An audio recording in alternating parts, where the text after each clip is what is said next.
Are you tired of success that feels empty? Well, we're going to welcome a beautiful person, Becky Cohen, founder of the Conscious Revolution and a leading human design. I love it. And a transformation coach. She's going to be drawing on her 15 years as a corporate consultant, and she's going to share the power of unmasking conformity. She's going to help us discover the true purpose. I'm ready for that because we keep it real on purpose. So we're gonna speak to her about this true purpose and build a business that feels deeply aligned and fulfilling. I can't wait to hear this because she's going to use her intuitive business strategies to help us break free. And us in New York, people, of burnout and redefine leadership through authenticity and conscious impact. Welcome to the show, Becky Cohen. Wow, thank you for that introduction. Amazing. So happy to be with you. Oh, I'm excited for you to be here. As we had our back show, we were having a great time because I love Australia. Love it, love it, love it. And we've all been there. We've all been there, through what you've done. So, first question I want to ask you is, how do you show up in the world? Wow, great question. So, well, my business basically and the brand of it, even when I was going through it called the Conscious Revolution, it's funny when you align to something, but the more and more you get into the work that you do and how much more that even changes along the way and more alignment. So honestly, I came from a really successful career within project management and consulting. I was earning a lot of money. But in the background of all of that, I was very spiritual. So the first 40 years of my life when I was going through that, never found my purpose. I was chasing success, ticking all the boxes, what I thought I needed to do, had to do, so, all the societal expectations. And really within all of that, it was like I enjoyed some of the most toxic cultures, companies, greedy. I saw the worst of the worst, all the harassment and bullying that went on, people being thrown under the bus. And it's like, having to wear a mask of not being my true authentic self, from being spiritual, from knowing that I was gay from a very young age, from also knowing I had ADHD and trying to be normal, in that society, and wearing mask on mask, right? And for me, I just knew that every day as I woke up more, I'm just like, what the hell am I doing with my life? Like, where am I meant to be? Because this isn't it. And I always thought if I actually found what it was that I was meant to do, I wouldn't be doing this. So I used to show up as the chameleon. I would call myself the chameleon. I could fit in any way or any way you wanted me to at the time, right? And it wasn't until I really went into the deep work and started to really go in and do the transformation from the inside and figure out it was an inside job to change first before I could do anything on the outside to help others. And so now for me, it's like saying no to all of this. It was like one day I just realized how I was meant to help people, bringing my spirituality gifts together, all the purpose and development work that I've been doing on myself. I realized, and also because my spiritual gifts was really, I had these downloads on how to help people create new businesses. So I was bringing my project management skills, downloading all the time. And I realized one day, I was like, well, this is really what I'm meant to be doing here in this life. And I want to be helping conscious people, helping them through that awakening journey, as well as the part behind that is how we can do business ethically, morally, and humanely, right?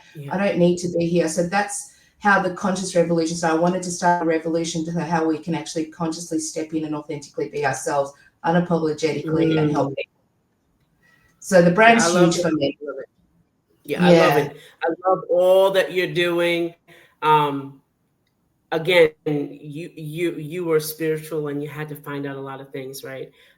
I think we were on two different sides of the world experiencing the same exact thing. I mean, hearing the fighting and all of that, I was like, oh gosh, this is bad. And, believe it or not, no matter what job you're in, it's corporate. Just corporate. It's like they got the same sicknesses. They really do, right? You find that they all have the same sicknesses, and there's not an authentic person in the group. Because I found when I was there, and I was very authentic, and well, at least I thought it was, then I started conforming to them. And then when I, like you said, no one brings up the coding and the masking. Nobody brings that up. You're the first one that has brought that up. That the Really? coding and the masking is what brings the burnout, because you're trying now to conform, because they have a way that they do things. So you have to either shut up, be Put quiet, up. not be yourself. Yeah, put Yeah. up, right, and you're conforming to them, right? You're Yeah. conforming to them. You're wearing a mask, and then you putting this mask on every time you get in your car to drive to the job. You're putting it on when you wake up. Oh gosh, I got to go to that place today, and you're putting it Mhm. on. But I find that every organization, if it's a nonprofit or whatever, it's corporate. It really is, because they have the same sicknesses, and Mhm. I don't think people see it. What do you think? Yeah, look, and it's interesting because I feel like a lot of people, when they decide that they want to be in a professional, they go to the lucky ones who already think that they know what they want to be. It's very hard at 18 also Hmm. to think that you know what you want to be and then go and do that at university, get the grades you need to, Hmm. college, as you guys say, and work through the system. But a lot of people think going into things like, even let's talk human resources. They're supposed to be there for the human, right? Like you're supposed to be Right, right. there for the person. If you've got a problem, come speak to us. Like, Hmm. and my sister, I watched her journey. She's older than me. She thought she was going to be there for the human, learned human resource management, went in and started to realize as soon as she started to be there for the person, she was going to lose her job. She was meant to back the CEO, Yeah, so, and do it, exit in a way that doesn't get them sued, so it's all yeah. about, in the end, whatever it is. Let's just say I've had clients of mine who are like pharmacists. They thought they're going to change the world and help people because their Hmm. mother or their grandmother was sick. And then you get into the Right. pharmaceutical industry and you find out how evil some of this stuff is, right? So Yeah, each one, yeah, like you said, it has its own toxicity going on within it. But yes, we go in absolutely. believing that we're going to do something and change the world or be part of some sort of revolution to be able to help people, only to get stuck in it, to realize then that's when the masks come on. Fear of losing your Mm. job, somebody else is going to take your place, play the game or get Hmm. out. That's really what it's like. And slowly it chips away with you slowly over time, Yes. until one day you Yeah. wake up and go, who the hell have I become? I don't even know who I Right. am anymore. Exactly. Exactly. I can tell you, in that world, I've always worked for myself. Mm. Most of my life, I was a real estate broker. I had my own offices, so it was like Yeah. I always worked for myself. It was not until I was older that I had an opportunity to go back to work, which I never agreed to. I didn't want to work, so I always said, "Oh, Mm. no, I'm working with them or partnering with them." I tried to, but it was still work, girl. It was still work, Mhm. girl. Yeah. And then Yeah. slowly, they didn't know how to grasp me. They didn't know how to work with me because I was the odd one out. But slowly they started trying to chip away at me and chip away Mhm. and limit me. And now I see, oh, I see, they wanted me to do more work in less time with one person. And I'm like, okay, this is not, no, this is a no. And every time would say, no, okay, then you can't do this. If you're going to tell me no here, you can't do. And pretty soon I started doubting myself. I'm like, Exactly. They chip away your so, confidence. You start questioning yes, what's wrong with you. Then you kind of try to people please, whatever that is, yes, whatever, it's all those things. And you don't realize how much you start to lose yourself. Or you're the yeah, odd one out always, not belonging, not always, feeling like you can yeah, find your people. right. You're looking for your people. You might find one person you align with in the company, maybe, but you're always on the Maybe. outer. And you kind of Mhm. wonder, like, where do I fit into the world? It's all those questions. And especially as we get towards what people think is a midlife crisis, that 40-42 mark. But we're all going through something, actually, Yeah. astrologically. It's when Uranus does a 180 in the sky in opposition. What people think, I'm Hmm. going through an existential crisis, midlife crisis, all that. It's actually us waking up to our second act. And Yeah. really, you start to Yeah. then, for that to happen, all these other things are starting to like the universe puts things in your place that gets harder and harder until you Mhm. listen to the call, because your second act is asking you to step into purpose. You'll start to hear the call. Mm. And for that to happen, all of these other things need to happen, that we start to feel pain, because if we're walking around life and we're like this 7 out of 10, nothing to complain about, I've got enough money, I have a job, like there's so many people like in the world that's, you know, worse off than whatever story you tell yourself, I'm okay, right? It's not until something really horrible comes, like the burnout, the you know, the illness, you get fired, your relationships fall apart, that you get shaken up to wake up really to do something else. And that's, you know, what I always say is the universe either tickles you with a feather or punches you in the face, not listening to the signs, right? Right. So it's asking you to wake up. So it has to get really bad before you turn it around. And it's an identity. When I talk about the masks, they start trying to come off around that 40 and asking you to step into authenticity. Yeah, absolutely. That's good. What is the single most toxic metric of success that people must reject to find true fulfilling alignment? Ooh, that's huge. Look, I think for everyone it's going to be different. And honestly, like I know we haven't spoken much about human design, but this tool that I really believe is the most powerful modality on the planet for that self-realization at the moment, because we're all got a unique design. For anyone out there who hasn't heard of human design, you can get a free chart at mybodygraph.com, and all it's based on is your birth details. So it is very unique to who you are. And each one of us is going to be not programmed, but we're designed in a way to, when we're in alignment, what success looks like, and it's going to look different to all of us versus out of alignment. So that challenge of that thing that comes for us is going to look different for those, depending on what type you are and how you're designed to be. But all those things we're talking about, so some people like are more, and a lot of us like growing up, because first of all, I'm going to say this for everyone, we're born in a place where we are trying to live up to societal expectations, cultural expectations, parental, teachers. The society tells us how and who we're meant to be and define success, right? We're always looking externally rather than internally. So whatever, and usually it's quite materialistic, climbing that social ladder, climbing the corporate ladder, the work ladder, whatever that is, to be good enough, to be the best. And we think that that's all there is. And usually we start to realize the more that we climb, from a lot of us, I shouldn't say everyone's, for the awakened and spiritual conscious ones who are going through that path, we're going to start to realize the more we do that, the more unhappy we are, like in terms of what you have to sacrifice in order to be there.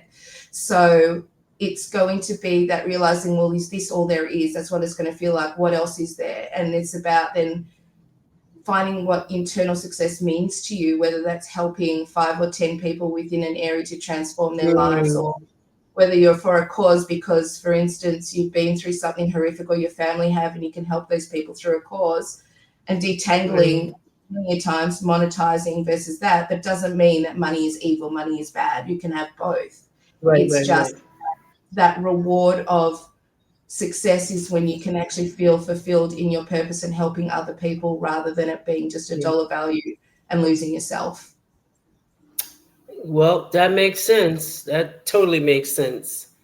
So I'm going to go back because you did mention human design. What's the biggest corporate mask that the established conscious leader is still wearing that the human design really exposes? So they're basically in human design, there are 5 types like that you can fall into. So if you think about astrology, everyone knows, like, you know, if you ask, what star sign are you, you'll know what it is. So within human design, that top level, there's 5. And that tells you how to energetically, how you're supposed to operate in this world. It's about like how to, I really find it's about your energy type. So like in terms of when you're, for instance, there's the generator, manifesting generator, there's a projector, reflector, and a manifester. All those 5 are going to operate very differently. And when you're, the way that the corporate life is, let's talk the 9 to 5, which is really like 9 to 9. It's not 9 to 5, you're getting off scot-free these days, right? It's not even 9 to 5. You know what I'm saying? So it's, first of all, it's like this biggest myth of who works the most, hustles the most, is there the longest, all those things. It's this facade that they've created of what it means. And I also believe in a lot of these toxic cultures, the way that you climb up the ladder is usually by blaming others, throwing people under the bus, Yes. being a whistleblower, and that's usually the one that yells the loudest, you know what I mean, gets the furthest almost, it's not Yep, about, absolutely. and so that they can contain and distill fear into people to do their job That is and to keep. correct. That is That's correct. how I see the ecosystem at the moment. But from a human design perspective, because 70% of the planet at the moment are either generators or manifesting generators, the thing is with these types, and I'm one of them, and I can see it, is we have our strongest power is our sacral, and the sacral is the life force energy, which means we can go and go like the Energizer Bunny, go, go, go, go, go. But so we're pushing out all this energy and expecting the rest of the world to keep up with us. And not everyone's designed that Mm. way. Some people, the projectors, there's 20% on the planet. They're here to guide and teach people. They're supposed to come in and guide, but the generators and manifesting generators are the builders, the doers, right? So if you think Right. about that, if corporate accepted that guides and teachers could provide with their wisdom and come in and do things with breaks in between so that they can rest and recharge, but they're still playing out their wisdom and it's gold, and they've gotten to a point where it's worthy to do less than more. Do you get what I'm saying? They would be perfect Yeah, in that's corporate, me. It's on me. You're talking about me. You're talking about me. right? You're And exactly. then You're talking about me. You really are talking about me. right. It's scary, And but go then ahead. okay, there we go. And then the generators, the manifesting generators, they still burn out because they're being pushed. The whole purpose of them is to do work that they love. They're here to feel satisfied in everything they do. It's a very simple purpose. Do what you love Yeah. every single day. And then you will build and build and you will charge. You've got all this energy to Right. exert. Right. Otherwise, you're going to burn out because you're not doing what you love and it's frustrating. You're going Right. against exactly how you're designed to operate, right? So with Mhm. that in mind, and the manifestors, there's only 9 or 10% in the world, but they're the visionaries. They're here to see into what is possible. So if they're here like Mhm. the Apple and all of those kinds of companies, like they actually naturally had, like Steve Jobs was a manifestor. So typical manifest, Mhm. if he was doing the vision, get the team to build it. They're all excited about it. And then you have the guys of the wisdom to lead the teams into that future. Can you see that? I mean, I'm not sure that's what happens within Apple, but that's how No, Steve I Jobs can operated. see it. What you're saying, I can see it. I can see that. Yeah, I can see it So all. they've got, Absolutely. so the manifestors get excited about creation. They need to be in their creation mode. Leave them alone in their little pit, and they've got all this starter energy. But Mm. then they need to pass the baton over, right, to the manifestors, manifesting generators and generators. They're all excited to Mhm. build these new Apple products, and they're loving it, And then the guides are the ones that are leading the teams, right? So they come in, lead the teams, lead the builders to do what they need to do. And then the last one is the Mm. reflectors. We only have 1% on the planet, right? 1%. And they're so rare. I've only met 3 in my lifetime. But their energy is so open that they're always, and what a reflector is like a mirror, right? So they're mirroring back and reflecting back to you what's going on. You can see it. They look into your eyes, and it's almost like if you have a question, it's almost like you go, oh, then I know what to do. Thanks for all your advice. And they can just stand there and they haven't done anything. You answer your own questions because they're reflecting back to you. So if you think about that, they're obviously in the community. They can feel the health, the good and the bad. They're reflecting back what's positive and what's negative, what's not working. So they're like the community advisors, the builders. They can just come in, check in, how are things going, and it's a valuable, if you go with a coach for an hour, how much more you get done in an hour than trying to do it yourself when you can't see your blind spots, for instance, Mm. right? Mm. And That's good. they really need to charge their energy because they're picking up everyone's energy around them. So you can imagine how exhausting that is. But the value of that 1 hour that you get with them is priceless. So why do we all need to be killing ourselves? It's just how we come into Mhm. this ecosystem to actually build a Mm. beautiful. So can you imagine if we built corporate with these 5 types in mind, and they all had a place and everyone brought their strengths and left the rest that they weren't great at, Right. how that would I can be a imagine. different world. With the way you built it out, I could see in teams, just by working with them. I was just reflecting on when you was talking just about like where I was. If the manager wasn't toxic, they could have seen all of that and it would have worked. But Yeah, they don't usually see the strengths. What you're talking about, it needs to be the blueprint for every 100%. business. It really needs to be. And I'm actually going to like get whatever book or whatever you have. I'm kidding that. Because I have a team of my own and I do look towards their strengths. Um, and let them just freestyle it. Like you tell me, because I know what's going on, what I want to see. But you tell me because you have the expertise, and I see what you when you broke it down. That makes so much sense. I was like, everyone should have this blueprint. This is the way your business should look. Just this is the people. Figure them out. And Yeah, if we as leaders or the ones, the managers, or however you want to say it, yeah, if we could see first, know who we are in the scheme of 100%. things, First step, your and strengths, then what you give right, to the world. Yeah, yes, we yeah. see our strength And first, and then we can see everybody else's, and we yeah, won't so work it's, as hard. We yeah, won't work as exactly. So hard. you just nailed it. And like, it's so important Yeah. that you do the work yourself, that self discovery. Like, Hmm. had I had Yeah. this years ago, oh my gosh, life would have looked different. But it gives you that self-acceptance that you're perfect the way that you are, and everything Hmm. has, it's a duality as humans. There's a positive side and Yeah. a negative side. Own that, but it shows you how Hmm. what's Hmm. waiting on the other side when you get back into alignment. But Mm. like, all of us can own those things, but it also gives you permission to say, hey, I'm really good at these things. If I just focus my energy on this, then there are other people who can actually focus on those things that they're good at. And I've a permission slip not to burn out because I'm meant to or expected to do all these things, Yeah. There right? you go. There you And there's no, go. That's the not needing to key. be all those That's things. it. And even us as business owners, how many hats we have to wear. How many times we're told you to, in order to have a successful business, you have to do XYZ in marketing or whatever it is, and listen to these gurus. If you're not successful, you just didn't follow my blueprint. Therefore, like, it's your problem. It's on you, right? But that's your blueprint, right? That's yours. That's how Right. you're designed to Yeah. operate. We need to find, Yes. and if we can actually go into human Right. design and find our strengths, we'll understand how we can actually operate as a conscious leader here and say, hey, I need a team of experts that is those strengths over there, and bring them on board. And it gives me permission slip to not have to worry Yes. about it. Mm-hmm. And that's good. I mean, I mean, you broke it down, so I can't even unview it. And now I'm going Yeah, to see even people differently. And this is reflective of even in relationships that $100. okay, how does that person learn? How does that person perceive me? And, like, you can use the same dynamic to just do almost anything.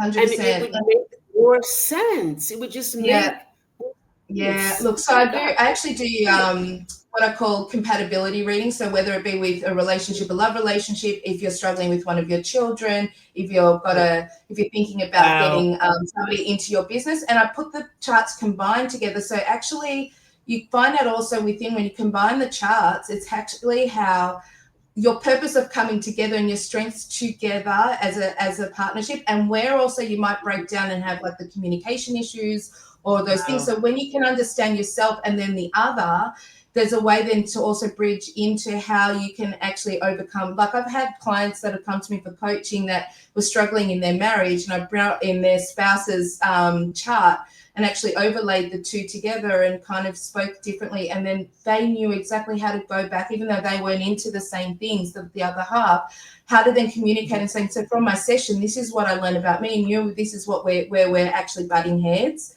I'm going to do my part Mm-hmm. and actually communicate with you differently, because now I Right. see where you're getting frustrated, or you feel that you can't come to me, and this is what I need from you because I'm not getting it. Oh, that's good. Audience, this is real good stuff. I know I have so many other questions for her, but we on a limited time. She's gonna be back. So don't worry, don't worry, don't worry. We're gonna get we'll extract all the juice from this lady here, because it's only 8 a.m. over there. So we got her. Okay. So I know that I have so many questions. You just opened up Pandora's box, and now Edna's brain is all over the place. And I want to ask you all these questions, but maybe I can. Okay, for the high achiever Mm. who has the money, but feels empty. What's the core limiting belief they must confront before they can walk out of this misalignment? Oh, that's a huge question. And again, I would say it's going to be dependent on your design, where you can dive deeper, because each one of us has actually Okay. chosen any limiting beliefs and Okay. fears this lifetime we want to Okay. experience. So it will come Okay. across. But generally, I'm just going to say, even for women, women are always, like, we look calm on the surface and the legs are going like this underneath as well. But like, whereas we don't maybe not have the confidence or think that we ever know enough, good enough, all those things. Or, it's always the not enoughness, I would say, that wound Right. of, like, so Right. it's, but on the surface, everybody thinks they're the best or whatever it is, but underneath, Mm-hmm. that's the mask. Again, that's a mask that they're wearing, but underneath, usually what's crumbling is all of that. I won't be good enough until that goalpost keeps moving. Like I will be wealthy when I have X amount in my bank account, or Right. I won't be happy or satisfied till I'm in this leadership position, all those sorts of things. Then you get Mm. there and it's like, well, I'm here, and you don't even pat yourself on the back. It's already on to the next thing, because there's another thing. So it's the goalpost keeps moving, therefore you never Yeah. are satisfied where you are, future thinking. Right. You know what I'm saying? Never in the present moment. So you can't enjoy the Right. present and being present. Yeah. Slow down, Yep. enjoy. Yep. That's what I would say is a broad term. Yeah. Yes. But slow I, I, down. I oh my could God. tell you, I'm looking at my life. All of this is flashing for me. Like, it's just like Mm, flashing. mm-hmm. And I could look at my life. I just said this the other day. I did so many amazing things, but I never celebrated not one of them. That's right. And it was on to the next thing, on to the next thing. One thing was I wanted to be appreciated and loved. I didn't get that. So I was Mm, always trying to excel above the next thing, the next thing, the next thing, until I found out, I was like, hey, even if I did this, it's proven that person's never going to say, oh, you did great. I love you for that. So I'm never going to get that. So appreciating oh, and staying in the moment, because I would do something, just like you said, I would do something. Like, I modeled for Vogue before. I would be wow. modeling and thinking about something else, like, what's the next thing I'm going to do, not being in the moment, not being in the moment at all. It was like everything was fast paced, and Mm. it came from limiting beliefs that I wasn't enough. The next thing was enough. The next thing Exactly. would be And enough. you tapped on something huge as well. If you're not celebrating you and not seeing what you did, whatever a partner is or whoever it is in your life is going to say something, it's going to come across and going, really, is that it? Because inside you haven't accepted it for yourself. So That's right. no one's going to give you that validation you need if you can't even give that to yourself first, because you can't receive it. Mm-hmm. Mm-hmm. Yeah, can't. You can't. You can't receive it, and then So your what? partner would turn around and say, well, like, I've done that in the past, but it just doesn't feel like you can accept it. So, Right, whatever that right. looks like, you know what I'm Well, yeah, saying? right. So, Yeah. Yeah, you're being okay, whatever. yeah, And okay, you well don't on you. believe them.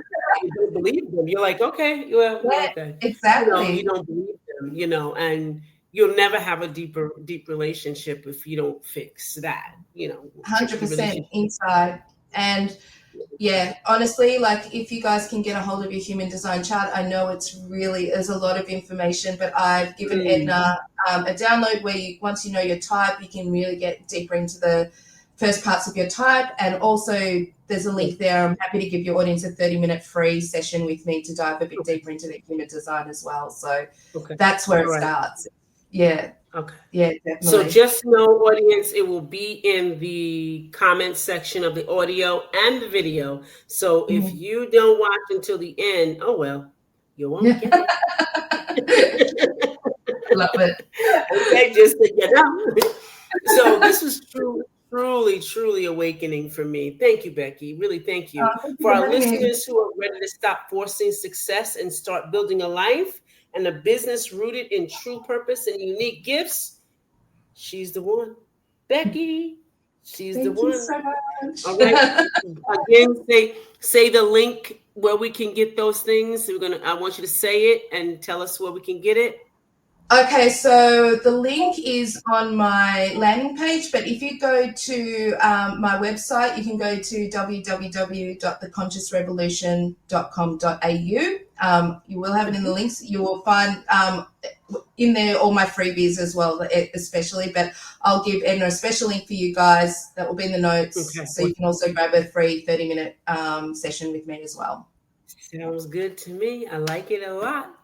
All right. So if this episode has inspired you to put down the mask and start living in alignment, please like, subscribe, and share this episode with another conscious leader. You're conscious now. Remember, you're not unconscious, you're conscious. Okay. Who needs to hear this message? This conversation with Becky Cohen kept it real and on purpose. And don't forget to come back next week for more Keeping It Real on Purpose. Bye for now.